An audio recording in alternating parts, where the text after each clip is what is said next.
beginning, one with God the Lord Most High. Your hidden glory in creation, now revealed in you are Christ. What a beautiful name it is. What a beautiful name it is. The name of Jesus Christ, my King. What a beautiful name it is. Nothing compares to this. What a beautiful name it is. The name of Jesus.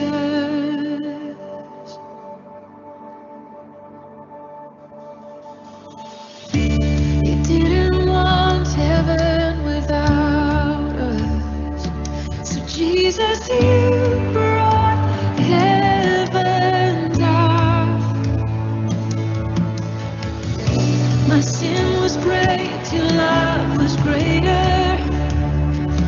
What could separate us now? What a wonderful name it is. What a wonderful name it is.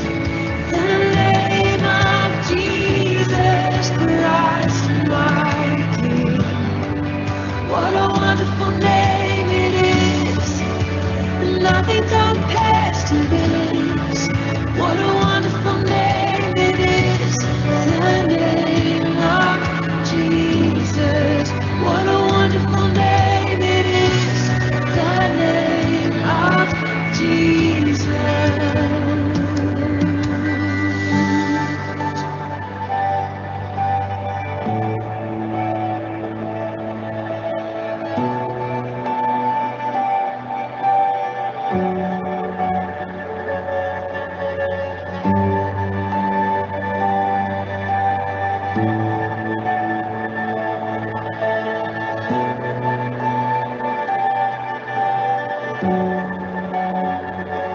How sweet is your name, how good you are. We love to sing of your name, Lord. Love to sing of who you are. Death could not hold you, veils all before you. You silence the boast of sin as the rain. The heavens are roaring, the praise of your glory. For you are raised to life again. You have no rival, you have no equal. Now and forever, God, you reign.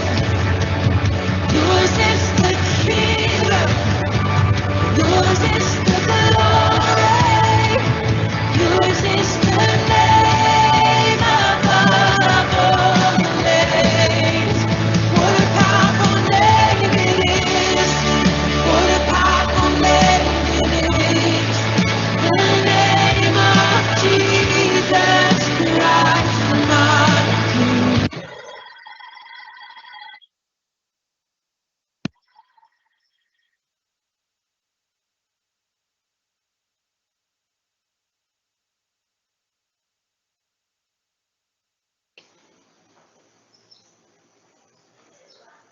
Shalom, selamat pagi kami ucapkan kepada Bapak Junius. Juga selamat pagi kami ucapkan kepada Bapak Ibu Guru dan staf karyawan SLH Gunung Sitoli Utara.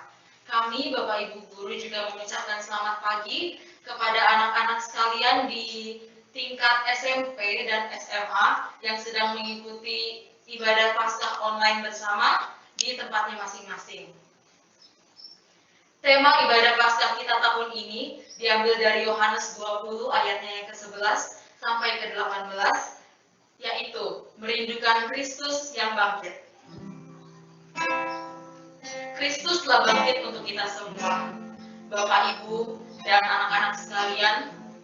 Oleh karena kasih setia Tuhan, yang menyayangi kita tanpa syarat adalah bukti bahwa Allah sungguh-sungguh mengasihi kita. Untuk memulai ibadah Paskah kita pada hari ini, mari kita angkat satu pujian. Kasih Allahku sungguh telah terbukti. Kasih Allahku sungguh telah terbukti ketika Dia serahkan anaknya. Kasih Allah mau berkorban bagi kau dan aku. Tak ada kasih seperti kasih-Mu. Kasih Allahku sungguh telah terbukti. Kasih Allahku sungguh telah terbukti ketika Dia serahkan anaknya. Kasih Allah mau berkorban bagi kau dan aku. Tak ada kasih seperti kasih-Mu. Bersyukur, bersyukur, bersyukur, bersyukur karena kasih setiamu. Ku sembah, ku sembah, ku sembah, ku sembah, sama hidupku, ku sembah Kamu. Bersyukur, bersyukur. Bersyukur, bersyukur, bersyukur, bersyukur karena kasih setiamu. Ku sembah, ku sembah, ku sembah, ku sembah, sama hidupku, ku sembah Kau Tuhan. Sama hidupku, ku sembah Kau Tuhan. Untuk membuka ibadah kita pada hari ini, kami persilakan kepada Bapak Victor.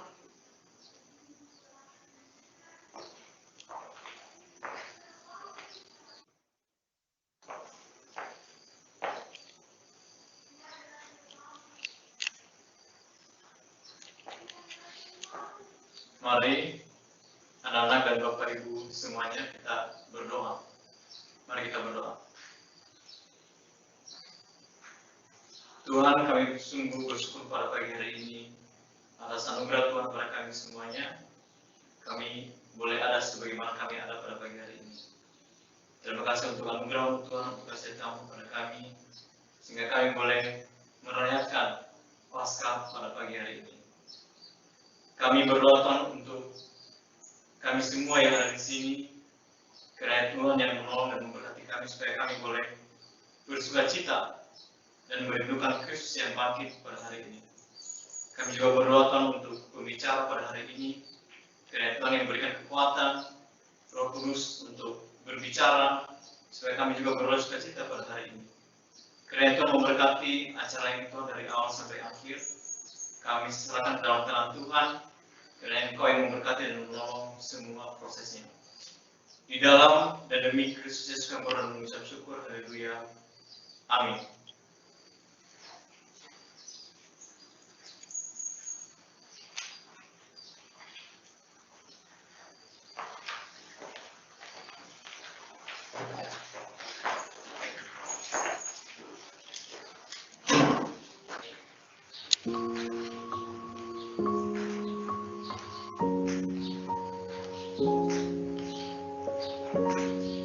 Yesusku bangkit.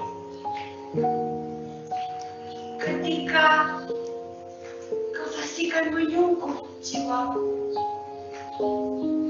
saat malah datang di tiap nafasku, aku mendapatkan diri terkubur dalam liang dosa, seakan merindu keluar dari siksa ini. Hati meragu,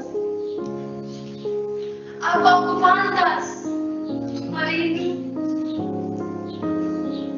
Sungguh, aku pun malu dengan kebijakanku. Lihatlah, sang kehangatan yang menyegarkan. Dialah yang membawaku keluar dari sengsara ini. Para pujangga salah bila mengatakan rindu itu menyiksa. Sebab itu, merindukannya bagaikan angin segar di kala fajar. Bagaikan kaum yang berdiri akan siksa neraka. Perasaan merindu yang dianugerahkan kepada diriku yang bisa ini. Di mana lagi mendapatkan keselamatan seindah kebangkitan?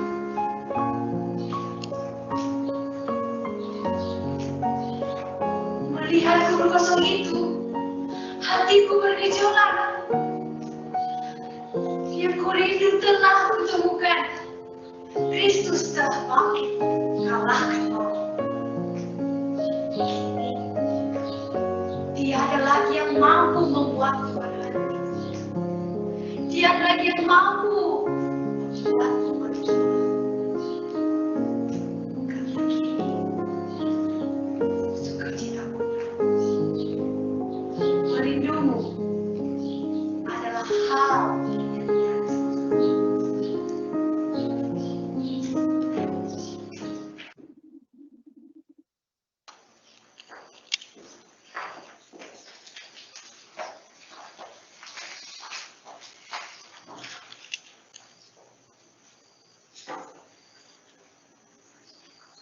Bapak, Ibu, dan anak-anak sekalian, saat ini kita akan mendengarkan firman Tuhan. Mari kita angkat satu pujian karena salibmu.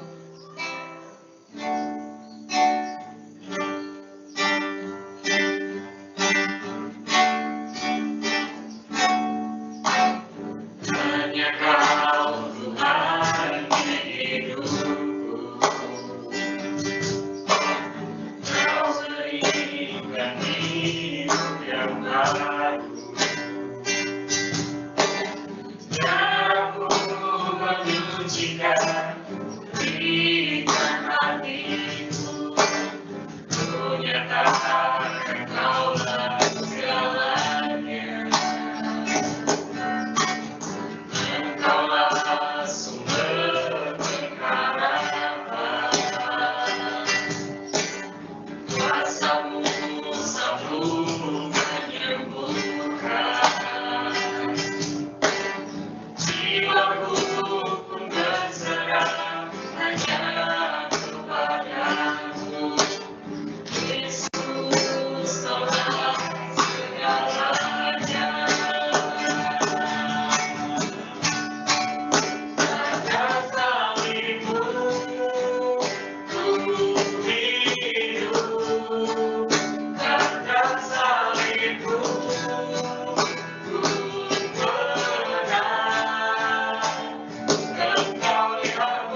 Shalom, selamat pagi, Yahowu. Bersyukur untuk kasih setia Tuhan yang boleh memelihara kita untuk kita bisa menikmati dan menghayati akan Jumat Agung dan juga Paskah. Terima kasih kepada pimpinan sekolah dan juga Bapak Ibu Guru yang sudah mengundang saya. Kiranya Tuhan yang dipermuliakan, dan juga untuk kepada para siswa SMP, SMA, Sekolah Lentera Harapan Gunung Sitoli, kiranya Tuhan juga yang memberkati kita di dalam menikmati akan kebangkitan Kristus yang menjadi tema kita. Mari kita bersama-sama memohon pertolongan Roh Kudus untuk menyertai, memberkati akan setiap kita untuk bisa mengerti akan kebangkitan Kristus dan kita hidup di dalam kebangkitan Kristus itu di tengah dunia ini. Mari kita berdoa. Bapa yang di surga, kami mengucap syukur. Oleh karena kemurahan Tuhan, kami boleh bersama-sama menghayati dan merayakan akan kebangkitan Kristus untuk kami.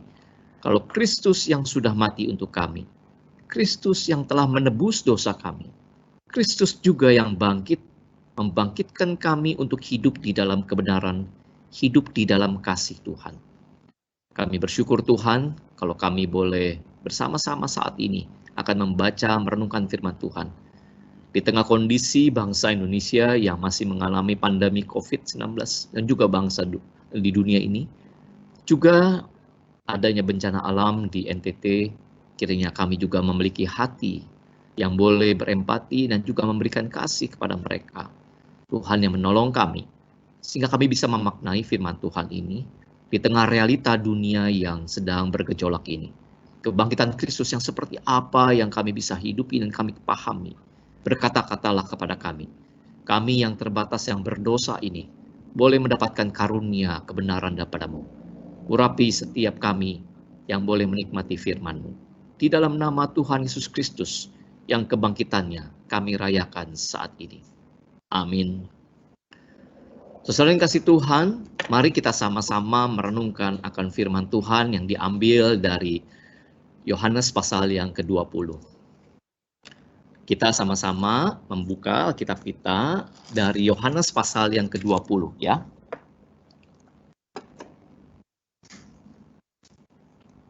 Yohanes pasal 20 ayat 11 sampai 18. Saya bacakan buat kita semua. Jadi siswa-siswi yang memiliki Alkitab, silakan buka Alkitab cetaknya, ya, kecuali memang sudah hafal, puji Tuhan, ya, kalau sudah hafal. Jadi walaupun sudah hafal, tetap mari kita buka Alkitab kita supaya kita benar-benar bisa mengerti kebenaran apa yang tertulis, ya, atau Alkitab digital juga di dalam handphone, ya. Saya bacakan buat kita semua Yohanes 20 ayat 1 sampai 18. Lembaga Alkitab Indonesia memberi judul perikop ini adalah Yesus menampakkan diri kepada Maria Magdalena. Tetapi Maria berdiri di luar kubur itu dan menangis. Sambil menangis ia menjenguk ke dalam kubur itu.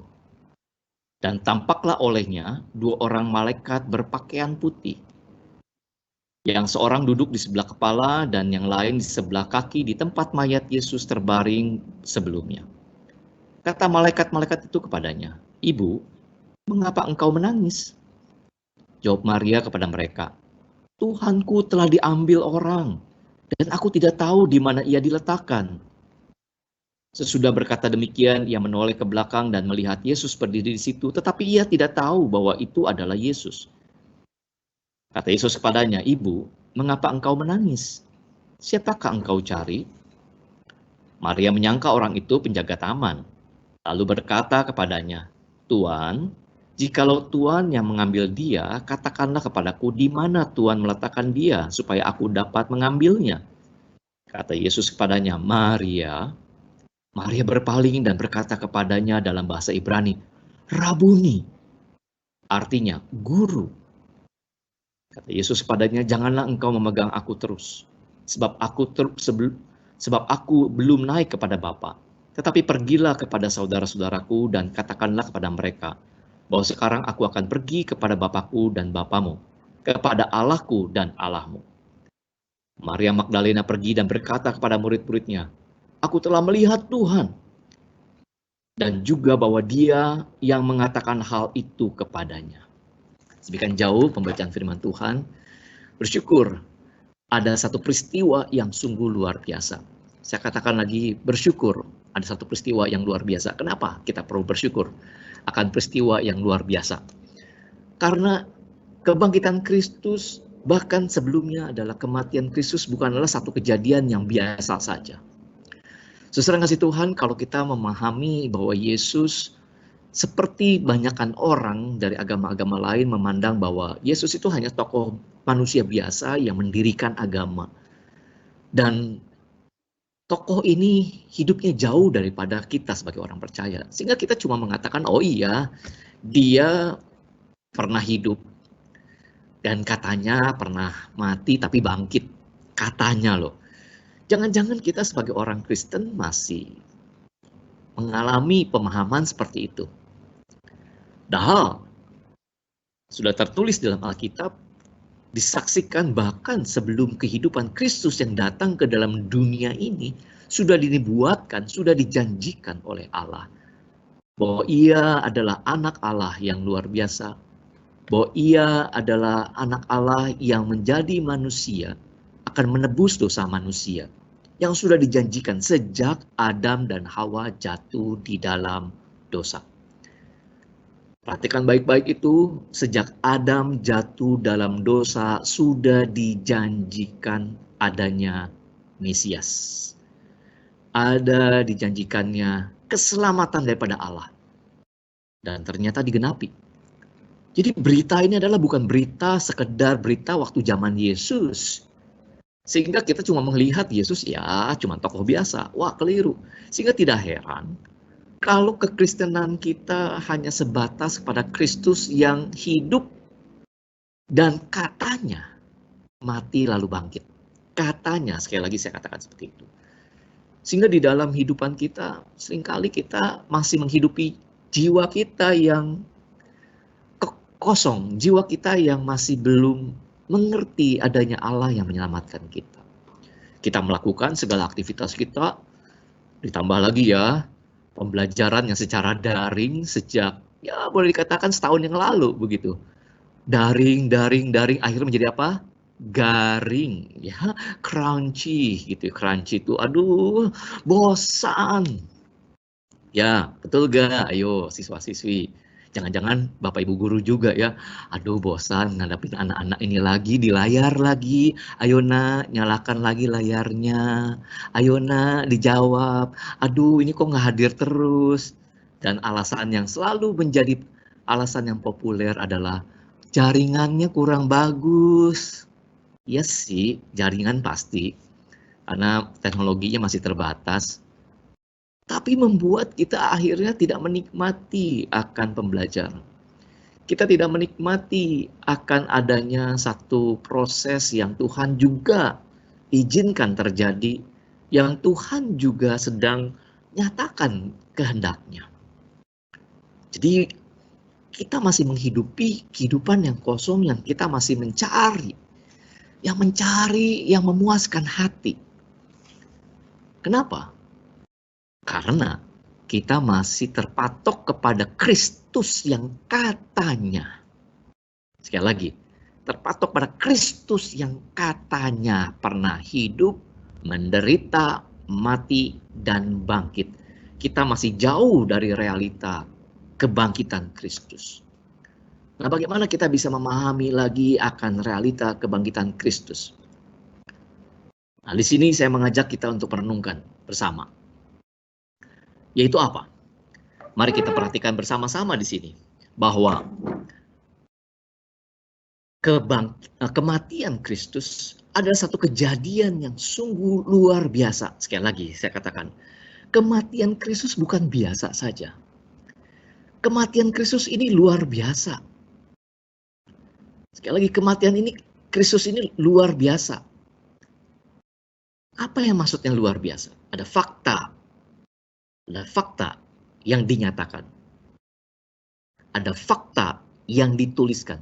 Ada fakta yang disaksikan orang banyak tentang kematian Kristus. Yang pertama-tama adalah fenomena alam yang aneh juga. Kalau dicatat, perhatikan siswa-siswi, Bapak Ibu guru sekalian melihat bahwa ada 3 jam kegelapan melanda daerah itu sejak jam berapa? Jam 12 siang sampai jam 3 sore, kira-kira begitu. 3 jam. Kalau gerhana matahari nggak nyampe setengah jam pun. Sekali lagi, gerhana matahari nggak nyampe selama 3 jam. Nah, ini menarik sekali. Jam 12 sore, karena Tuhan Yesus mulai disalib itu jam 9. Dan tiba saatnya jam 12 itu gelap gulita melanda daerah itu selama 3 jam. Siang hari bolong. Tiba-tiba begitu. Kalau tiba-tiba yang terjadi seperti itu. Bisa terbayang? Jadi fenomena yang terjadi itu belum pernah ada kejadian yang ada. Lalu kemudian, di tengah kegelapan itu, perhatikan baik-baik kalau kronologi dalam Alkitab tertulis bahwa setelah atau saat 3 jam kegelapan atau kegelapan itu melanda, tabir atau tirai bait suci yang tebal, yang bukan dari buat tembok gitu ya, dari semen gitu ya, tapi dari kain ataupun jadi kulit lumba-lumba, dan begitu luar biasa dibuatnya, tebal dan tidak mungkin dipotong dengan orang dengan sobekan pisau, kira-kira begitu ya. Tetapi apa yang terjadi?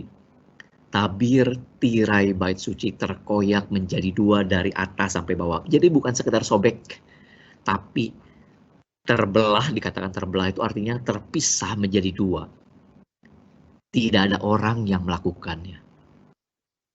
Dan tirai itu memisahkan antara ruang Maha Kudus sama ruang kudus yang hanya orang Lewi dan imam yang bisa masuk ke dalam ruang kudus, bahkan hanya imam kepala yang masuk ke dalam ruang Maha Kudus. Sekarang terbuka tanpa ada orang yang melakukannya. Ini kejadian apa? Pasti orang Yahudi, para imam juga mengetahui. Saat Yesus mati, tiba-tiba ada kejadian yang sama bersamaan seperti itu. Ditambah lagi, gempa bumi dan bukit batu terbelah. Perhatikan baik-baik, gempa bumi dan bukit batu terbelah. Saya yakin percaya, mohon maaf kalau saya mengatakan seperti ini, pernah kejadian gempa bumi, bukan di Nias. Bagaimana rasanya? Ditambah lagi ternyata pernah jadi tsunami begitu ya. Tapi ini nggak ada tsunami, tapi ini bukit batu. Bayangkan, bukit batu, bukan bukit kertas, bukan bukit sampah. Bukit batu terbelah.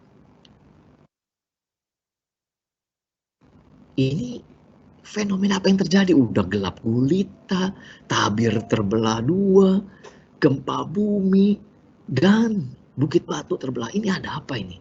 Coba catat atau cari fenomena apa yang terjadi dalam sejarah umat manusia. Hanya terjadi yang secara bertubi-tubi ini pada saat Yesus mati.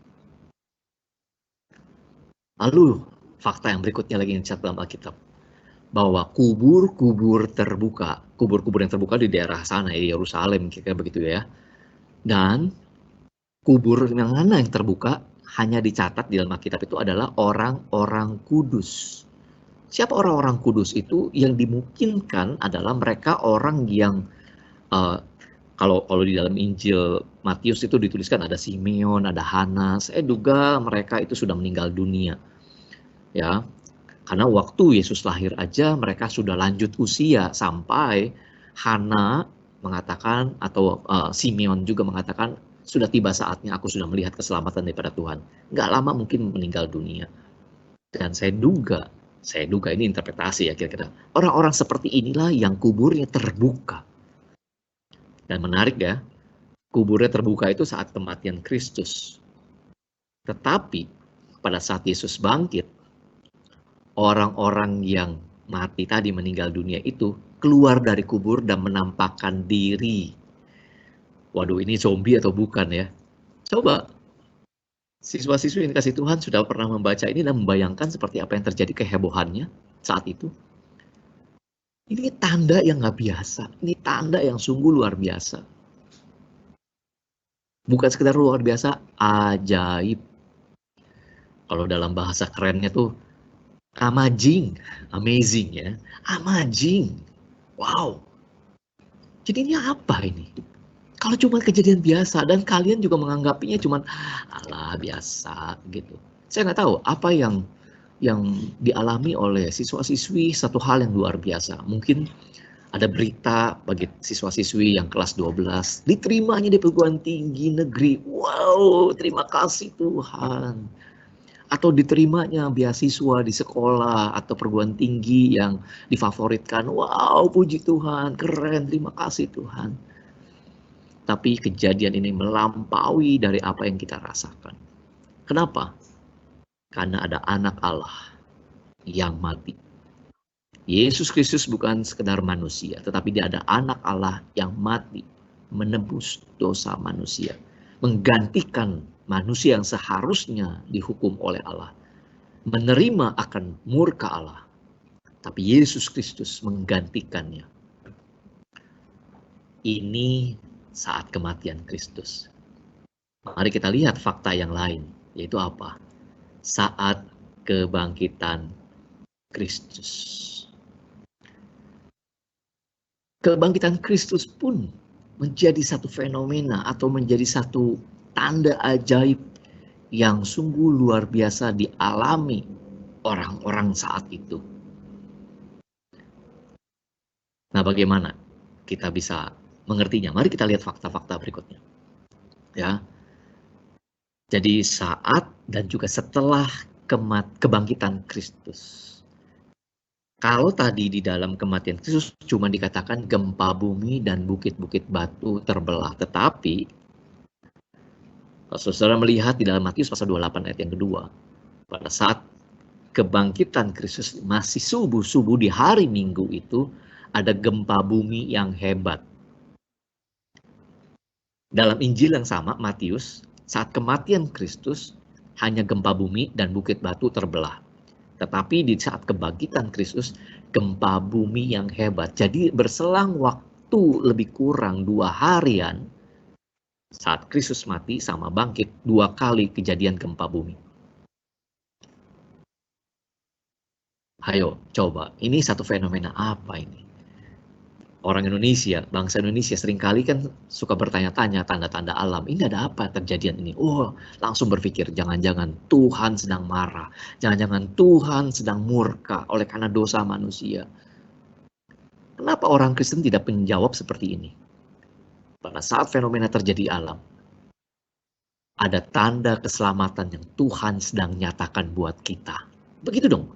Jangan penghakiman, jangan tentang penderitaan. Meskipun penderitaan itu sedang terjadi, kita lihat. Tapi justru seharusnya kita mengatakan keselamatan daripada Allah sedang dinyatakan.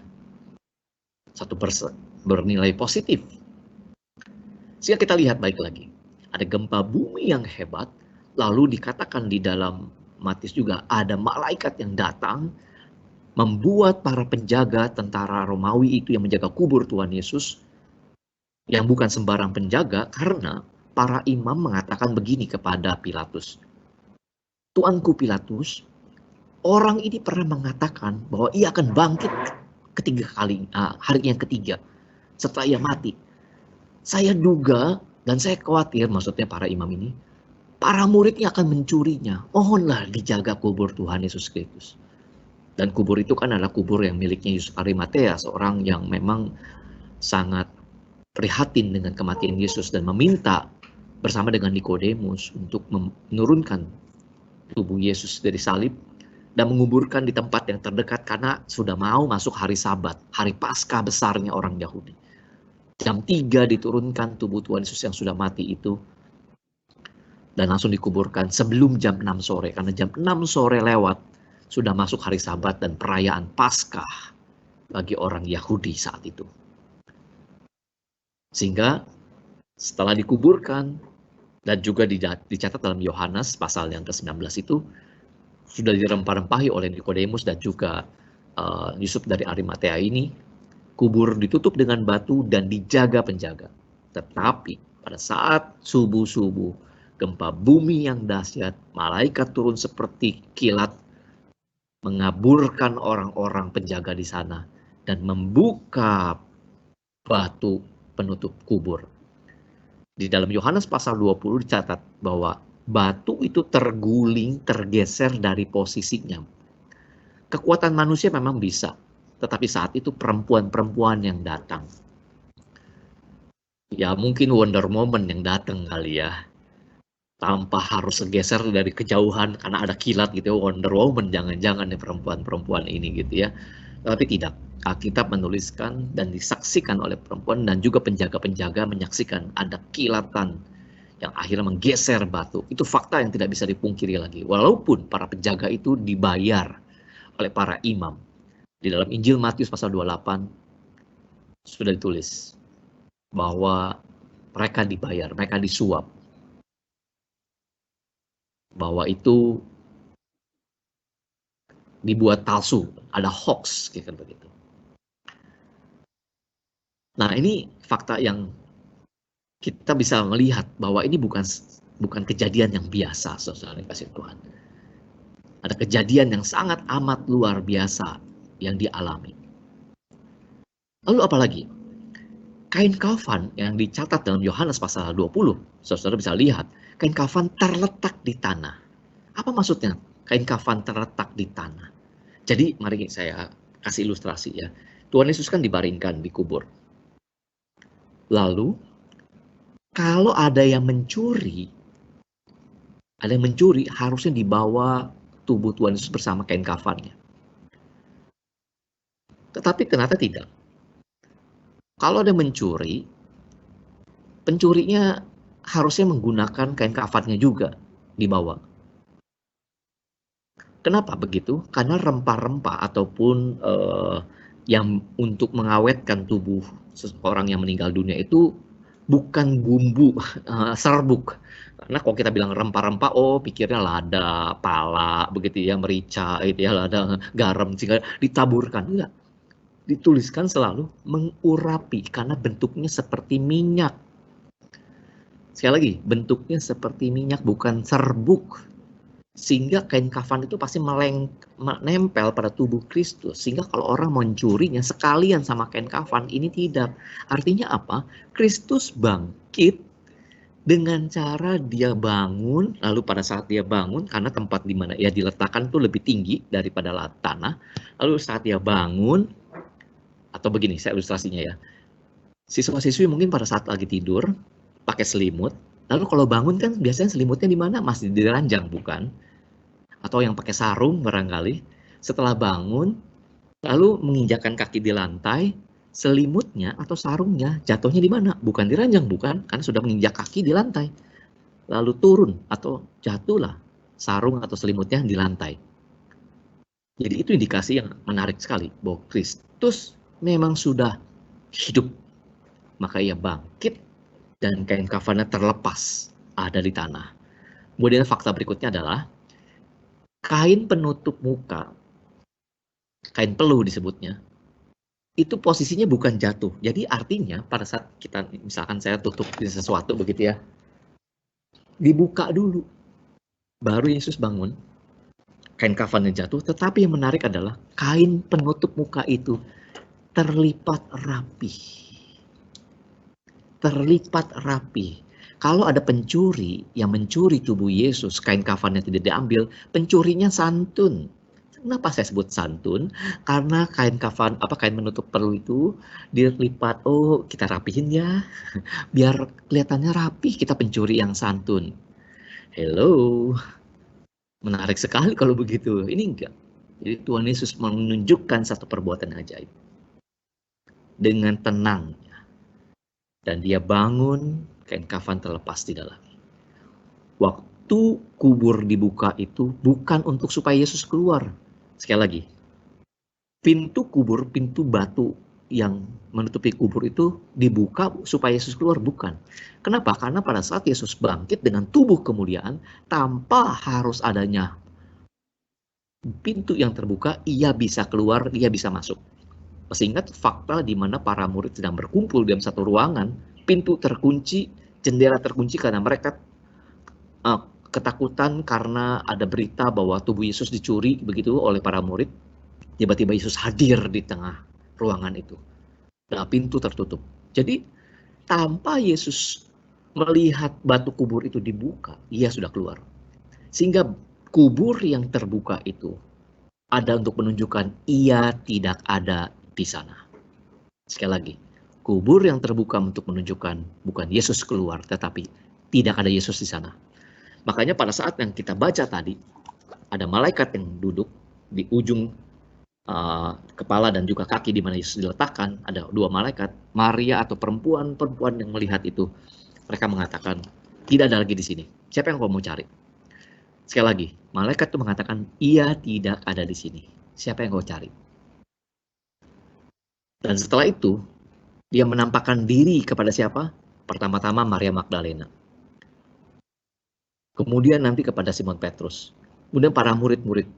Kalau teman-teman melihat, saudara melihat di dalam Injil Yohanes yang bacaan berikutnya. Setelah kepada Maria Magdalena, Yesus menampakkan diri kepada murid-muridnya. Yesus menampakkan diri kepada Thomas. Yesus menampakkan diri lagi kepada 3 orang muridnya. Yang Yohanes pasal 21. Dan bahkan di dalam 1 Korintus pasal 15, ayat 6-7. Seperti yang tertera di dalam layar itu. Yesus setelah bangkit selama 40 hari sebelum ia naik ke surga, menampakkan diri lebih kepada 500 orang. Balik lagi maksudnya apa? Saudara yang kasih Tuhan, kalau kita hanya memandang Yesus hanya tokoh biasa, makanya hidup kita masih belum punya kegairahan. Ada satu kejadian saat dia mati, ada kejadian yang luar biasa pada saat dia bangkit, yang melampaui dari akal manusia. Berarti ini bukan sembarang orang. Seharusnya kita mulai kagum. Seharusnya kita mulai amazed, mulai takjub kepada apa yang dikaryakan Kristus. Dan bukan sekedar tanda-tanda kita takjubnya, tapi perbuatan Yesus. Nah, bagaimana kita bisa merindukan kebangkitan Kristus atau Kristus yang bangkit itu? Mari kita melihat akan Maria Magdalena. Maksudnya apa? Mari kita lihat siapa itu Magdalena. Maria Magdalena, seorang perempuan yang ditolong Yesus ketika yang mengetahui ada seorang perempuan yang kerasukan 7 iblis. Bagi orang Yahudi, 7 itu artinya sempurna. Artinya apa? Suatu kuasa yang sungguh luar biasa. Ini memang tidak terlalu heboh karena ada yang dicatat lagi, ada 2 orang pemuda, ya baik di Matius ataupun di Lukas itu dicatat bahwa ada seorang yang kerasukan setan legion. Kira-kira legion itu berapa? 6.000 ya. Kalau dalam legion orang Romawi, tentara Romawi itu legion itu kira-kira 6.000. Itu banyak sekali ya. Tapi waktu dikatakan 7 iblis, kerasukan 7 iblis itu juga sama dahsyatnya sebenarnya. Bukan masalah jumlahnya, tetapi sama-sama kekuatannya. Dan Yesus mengusir setan dari para Maria Magdalena ini. Dan disebutnya Magdalena karena dia berasal dari kota Magdala. Magdala adalah satu kota, makanya disebutnya supaya membedakan Maria yang lain. Maria ibu Yesus, Maria yang lain, Maria yang dekat juga dengan Yesus yang saudara daripada Marta dan juga Lazarus. Saya sebutnya Maria Magdalena. Ini kenapa disebutin begitu? Supaya membedakan dengan Maria yang lain. Dan dia selalu mengikuti Yesus setelah diusir setan dari tubuhnya. Dan dia disebutkan juga saksi yang pertama. Perhatikan baik-baik. Seorang perempuan menyaksikan Kristus yang bangkit pertama-tama. Seorang perempuan yang menjadi saksi, dan saat itu orang Yahudi menganggap kalau untuk menjadi saksi itu bukan perempuan lebih utama. Justru saksi itu harusnya laki-laki. Kenapa? Karena patriarkal otoritas itu ada di laki-laki. Jadi kalau saksinya perempuan, diabaikan. Tetapi justru Yesus memilih yang lemah. Justru Yesus memilih seorang perempuan yang tidak dianggap banyak orang. Saya perlu menjelaskan secara singkat bahwa Maria Magdalena ini bukan seorang perempuan yang dianggap pelacur. Banyak tafsiran mengatakan begitu. Saya berani mengatakan itu bukan Maria yang dimaksudkan, Maria Magdalena. Perempuan yang berdosa, bukan Maria Magdalena. Ya. Tapi justru di perempuan yang setelah diusir dan selalu setia mengikuti Tuhan Yesus. Dan ini yang kita pelajari. Merindukan Kristus yang bangkit seperti Maria Magdalena. Sehingga bagaimana kita bisa melihat merindukan Yesus yang bangkit ini adalah menjadi saksi. Karena Yesus menampakkan diri kepada Maria pertama kali, sungguh luar biasa. Nah, ada hal yang menarik ya. Coba simak lagi dalam Yohanes pasal 20 yang kita baca tadi. Pada saat Yesus muncul di belakang Maria, lalu Maria menoleh, menyangkanya Kristus itu tukang kebun. Sehingga kesedihan Maria tidak membuat halu. Ngerti ya? Para siswa-siswa ngerti ya halu itu apa? Karena dia nangis, sedih, karena dia menangisi Yesus yang mati. Dia masih menganggap Yesus mati. Bahkan ketemu malaikat pun dianggapnya bukan malaikat, orang biasa. Tuhan, engkau ambil di mana? Yesus yang mati. Masih menyangka Yesusnya mati. Lalu pada saat tukang kebun datang yang adalah Tuhan Yesus, masih tetap menyangka Yesus itu mati. Jangan seperti Maria, ya memang dia masih terbatas. Yesus yang mati. Kita sudah mau belajar bahwa Yesus itu bangkit. Yesus itu hidup. Sehingga kita melihat lagi di sini, Yesus menunjukkan dirinya kepada Maria Magdalena untuk menyatakan tugas yang penting bagi Maria Magdalena. Yaitu apa? Menjadi saksi. Saksi kebangkitan Kristus. Oleh karena itu, saya mengusulkan untuk bisa merindukan Kristus yang bangkit itu dengan menjadi saksi. Apa itu saksi? Yang pertama, S. Kita mengakui saya adalah orang berdosa. Sekali lagi, untuk bisa merindukan Yesus yang bangkit, kita harus mengakui saya orang berdosa. Untuk menjadi saksi sama seperti Maria Magdalena yang menyatakan Kristus bangkit, sadari saya orang yang berdosa. Sama seperti Maria Magdalena yang kerasukan 7 setan, bagi orang banyak itu adalah karena engkau orang berdosa. Tapi waktu Yesus usir, dibebaskan dari kuasa iblis, Maria mulai menyadari, aku harus menyerahkan hidupnya buat Tuhan. Saudara kasih Tuhan, ini sungguh luar biasa. Mengakui saya orang berdosa. Seringkali kita menyangkali diri, misalkan contoh ya, siswa-siswi gitu ya. Saat guru mengatakan, ayo kamu ya tadi tidak ikut belajar dengan baik. Oh enggak kok Bu, enggak kok Pak. Saya begini, kita menyangkal diri untuk bohong. Kenapa kita tidak segera langsung mengatakan, ya saya salah. Sehingga untuk bisa menjadi saksi, awali kesadaran diri. Saya orang berdosa. Tetapi tidak stop sampai kepada saya orang berdosa. Untuk menjadi seorang saksi yang benar, yaitu A. Yaitu apa? Akui dosamu. Akui dosa saya. Oh, saya orang berdosa. Saya akui ini dosa saya yang sungguh luar biasa. Kalau kita tidak mengerti akan dosa kita yang serius, kita tidak menghargai hidup. Makanya mungkin para siswa, mohon maaf kalau saya mengatakan seperti ini, lebih seneng main game, lebih seneng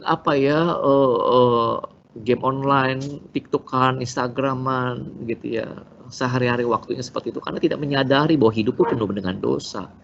Sehingga jatuh ke dalam dosa yang sama lagi, jatuh dalam dosa yang sama lagi. Nah, tidak pernah mau mengakui saya orang yang berdosa, saya menyadari dosa begitu serius. Makanya orang yang ingin menjadi saksi seperti Maria Magdalena, mengakui dosanya. Mengakui dosa begitu serius. Dan kita tidak mampu mengatasi dosa. Sehingga masuk ke dalam hal yang ketiga. K, yaitu apa? Kristus sungguh bangkit. Kristus sungguh hidup. Sehingga pada saat kita mengatakan Kristus itu sungguh hidup dan bangkit itu, sungguh membuat hidup kita menjadi berbeda. Sama seperti Maria setelah tahu Yesus itu, oh dia datang menyembah Yesus, menyentuh kaki Yesus. Makanya di dalam terjemahan lain, mungkin tadi saat saya bacakan Alkitab ini, ada beberapa kata yang berbeda dengan Alkitab yang berbeda. Ini Alkitab yang saya pakai adalah Alkitab terjemahan Lembaga Alkitab Indonesia ya. Saya bacakan sekali lagi. Setelah tahu Maria, dikatakan begitu oleh Tuhan Yesus, lalu Maria berkata dalam bahasa Ibrani, Rabuni. Sebenarnya terjemahannya guruku. Rabuni itu kata guruku dalam bahasa Ibrani. Lalu dikatakan, jangan engkau memegang aku terus. Karena Maria langsung menyentuh kaki Yesus. Wah terus, wah seperti, Kristus hidup. Karena dia akan merindukan sampai nangis. Mana tubuh Yesus yang mati. Pada saat dia bangkit, waduh kangennya luar biasa. Makanya Yesus mengatakan, jangan memegang aku terus. Maria menyadari Yesus hidup dan bangkit. Terus bersuka cita di dalamnya. Diubahkan hidupnya. Hidupnya menjadi berarti. Makanya di ayat yang tadi terakhir kita baca di sini ayat 18. Maria Magdalena pergi dan berkata kepada murid-murid. Yesus bangkit. Murid-murid nggak percaya. Masa sih? Dan akhirnya menampakkan diri juga Tuhan Yesus. Tapi Maria menjadi saksi yang pertama. Menyatakan Kristus bangkit. Lalu kemudian S-nya apa? Setia pada kebenaran firman. Setia pada apa yang dinyatakan oleh Alkitab. Bagaimana kita bisa setia kepada kebenaran Alkitab kalau kita tidak pernah baca? Kalau kita tidak pernah merenungkan? Kalau kita tidak pernah melakukan? Sehingga saya sarankan, setia kepada firman Tuhan itu seperti apa? Baca, renungkan, hafalkan, bagikan. Coba siswa-siswi ulangi bersama-sama ya. Para bapak ibu guru juga boleh mengulangi bersama-sama. Untuk setia pada kebenaran firman Tuhan, baca, renungkan, hafalkan, bagikan. Sekali lagi, baca, renungkan, hafalkan, bagikan. Sehingga kita setia pada firman Tuhan. Gak banyak kok waktunya. Dalam waktu membaca itu mungkin 10 menit. Tapi waktu merenungkannya bisa sepanjang hari. Makanya seperti pemazmur mengatakan, renungkan firman-Mu siang dan malam. Artinya setiap saat, bukan hanya pada saat devosi, bukan pada saat di gereja. Kapanpun kita langsung muncul dalam pikiran yang ping, ada notification. Misalkan pada saat terjadi gempa, bencana alam, atau apa, sakit. Muncul dalam pikiran, ping, firman Tuhan. Makanya kita setia pada kebenaran firman Tuhan. Itulah saksi yang dimaksudkan. Itulah merindukan Kristus yang bangkit karena kita setia pada firman. Karena firman itu adalah Kristus. Firman Allah yang hidup. Bukan firman Allah yang mati. Meskipun inilah tulisan-tulisan dalam bahasa Indonesia. Tulisan yang tidak ada artinya. Tetapi inilah firman. Bukan berarti pada saat kita baca lalu mendapatkan inspirasi sehingga kita mengatakan oh ini firman. Bukan. Sekalipun engkau membaca dan tidak ada satu rasa yang dirasakan oleh seseorang tentang kekuatannya, ia tetap firman. Firman Allah yang hidup. Sehingga setia pada kebenaran firman Tuhan. Dan yang terakhir untuk menjadi saksi itu apa? Jadi saya orang yang berdosa, akui dosa, Kristus sungguh bangkit dan hidup, setia pada kebenaran firman. Dan I-nya adalah ikuti jalan salib. Apa artinya ikuti jalan salib? Tidak ada kebangkitan Kristus kalau tidak melalui salib. Sekali lagi, tidak ada kebangkitan Kristus tanpa salib. Harus melalui salib, harus melalui penderitaan, harus melalui kematian, baru ada kebangkitan. Dan itu jalan yang dipilih oleh Kristus. Jalan yang ditunjukkan Bapa bagi anaknya. Maka Yesus bergumul jikalau boleh lalui cawan ini. Salib. Dan jalan salib artinya butuh pengorbanan. Butuh kesetiaan. Butuh pengabdian diri kepada Allah. Itu jalan salib. Jadi waktu merindukan Kristus yang bangkit adalah juga memahami akan jalan salib.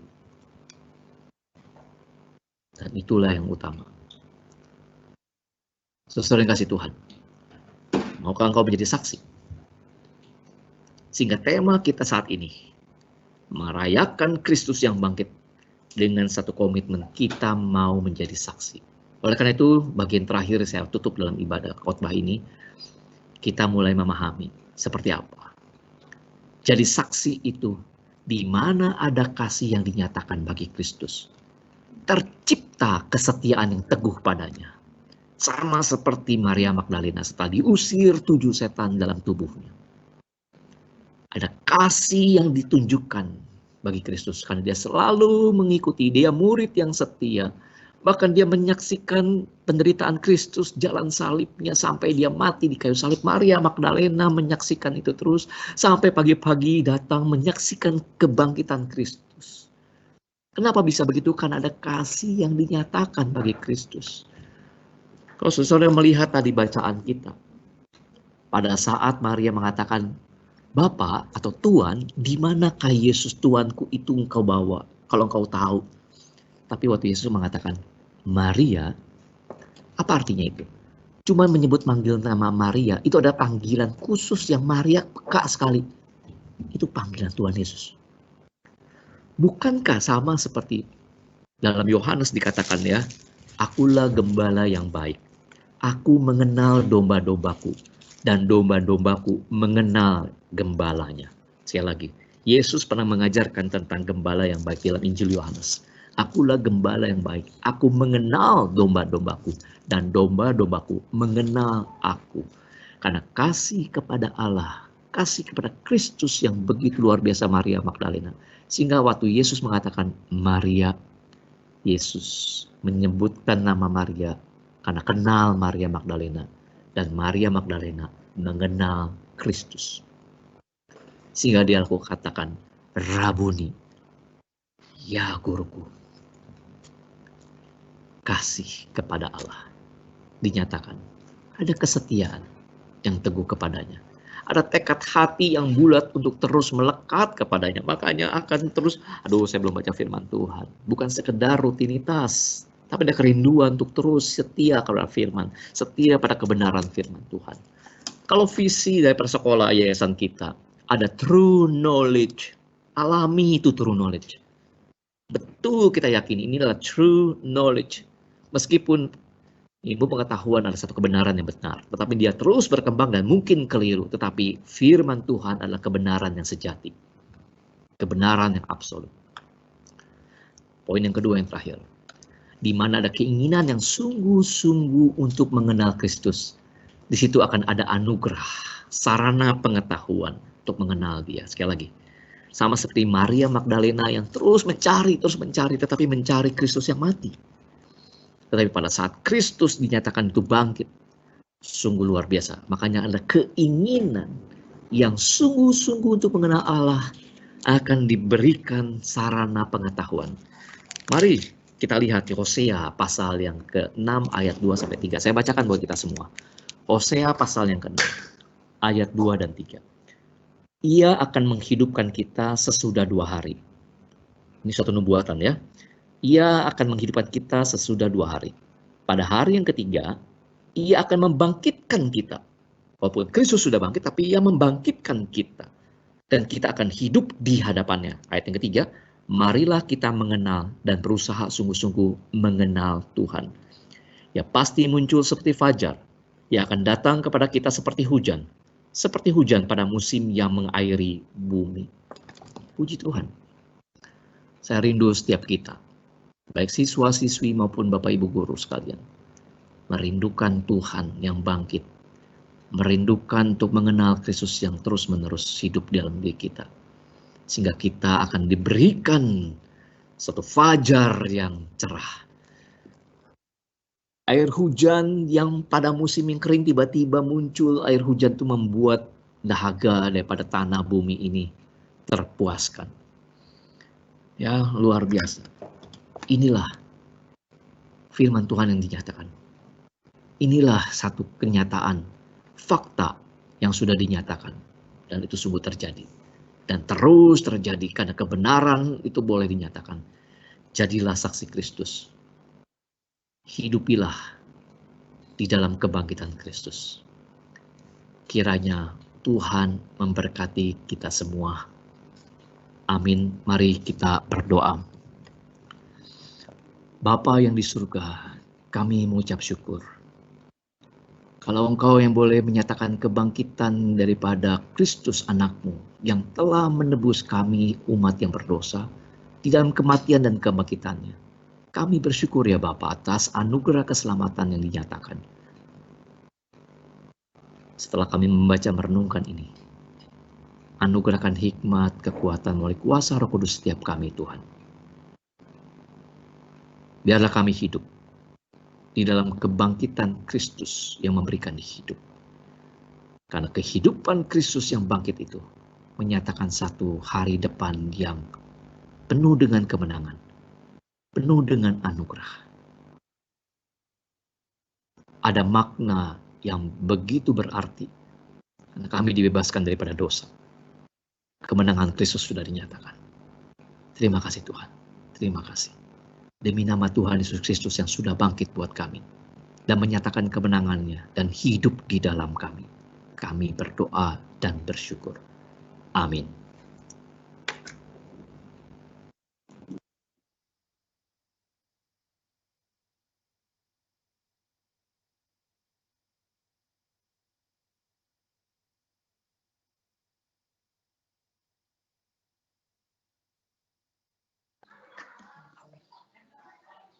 Sungguh firman yang kembali menyegarkan kita murid-murid Kristus untuk kembali merindukan Kristus yang bangkit.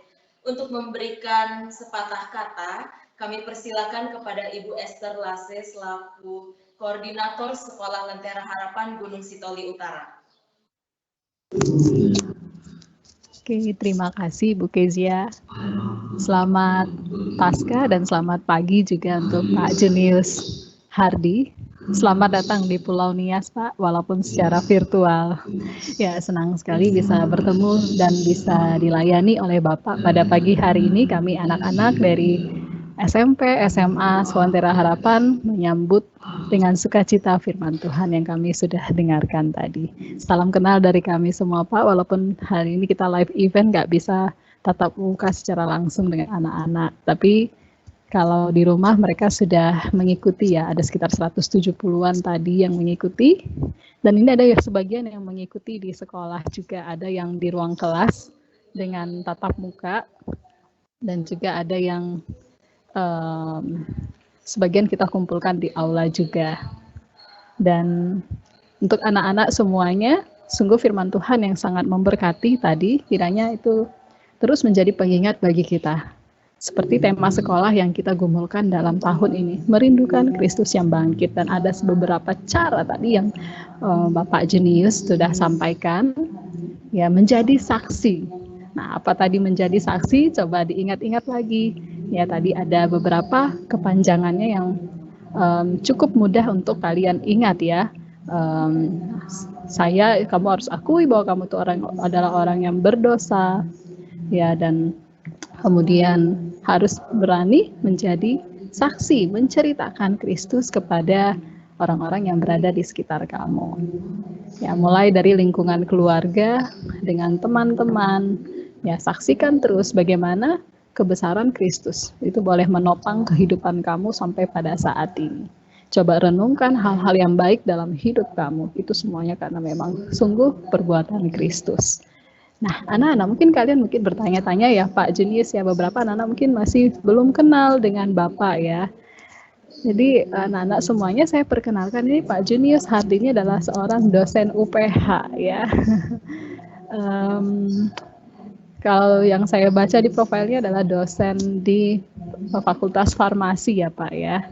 Ya, beberapa alumni dari Sekolah Lentera Harapan juga ada yang menempuh kuliah di UPH jurusan farmasi. Dan anak-anak semua nih Pak Junius juga dikenal sebagai seorang dorm parent ya, bagi bapak ibu guru kamu ketika masih kuliah dulu.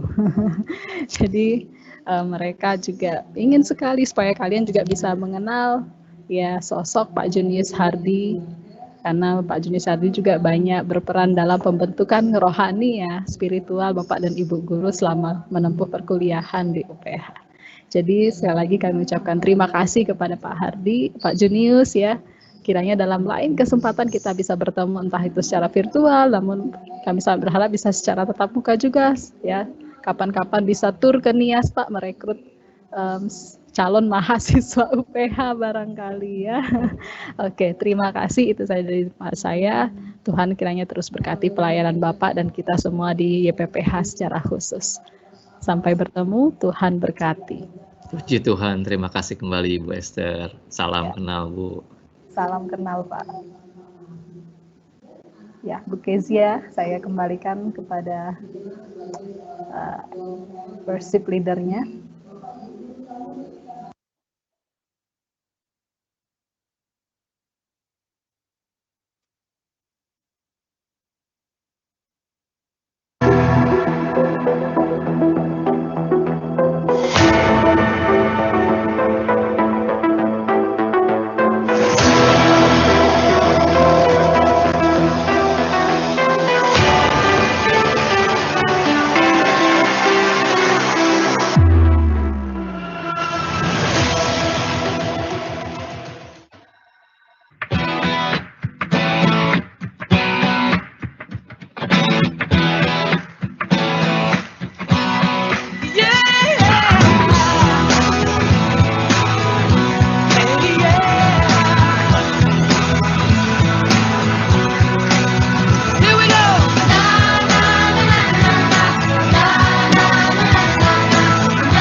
Selamat kepada seluruh karya terbaik yang telah berjuang dan telah berpartisipasi dalam kegiatan Prapaskah ini. Untuk anak-anak dengan karya terbaik, WK akan memberikan sebuah sertifikat yang nanti akan diserahkan kepada anak-anak sekalian melalui WK masing-masing. Oke anak-anak, pengumuman selanjutnya, setelah ibadah ini kita akan memberikan persembahan. Persembahan ini akan kita berikan kepada saudara-saudara kita yang terkena musibah di Nusa Tenggara Timur. Nah, untuk anak-anak kami yang berada di sekolah, persembahan akan dikumpulkan setelah ibadah ini bersama dengan WK. Dan untuk anak-anak kami yang sedang berada di rumah, persembahan anak-anak boleh berpartisipasi dengan cara mengantarkan persembahan itu ke sekolah. Ibadah kita telah selesai, anak-anak dan Bapak Ibu guru sekalian. Sebelum kita menutupnya, mari kita bersatu di dalam doa. Kita berdoa. Tuhan Allah Bapa kami dalam surga, kami bersyukur mempunyai Allah yang bangkit, mempunyai Allah yang hidup. Bapa dalam surga, pada saat ini kami bersyukur juga Engkau telah menyertai ibadah kami, ibadah Paskah kami ini dari awal pertengahan hingga akhir. Tuhan tolong bantu kami Tuhan, supaya kami boleh menjadi pribadi yang mau bersaksi kepada orang-orang di sekitar kami, bersaksi akan kebaikan Tuhan, bersaksi akan hidup kami melalui apapun yang kami kerjakan di hidup kami. Kiranya Tuhan yang menolong kami dan membantu kami. Kami saat ini mau melakukan aktivitas kami selanjutnya, kiranya Engkau yang sertai kami. Kami bersyukur dan kami menyerahkan doa kami ke dalam tangan kasih Tuhan. Dalam nama Tuhan Yesus kami berdoa dan mengucap syukur. Amin. Baik Bapak, Ibu, dan anak-anak sekalian, ibadah Paskah kita telah selesai. Mari sama-sama kita ucapkan selamat Paskah kepada teman-teman di kelas maupun keluarganya yang ada di rumah. Dan tetap semangat, Tuhan Yesus memberkati. Selamat Paskah.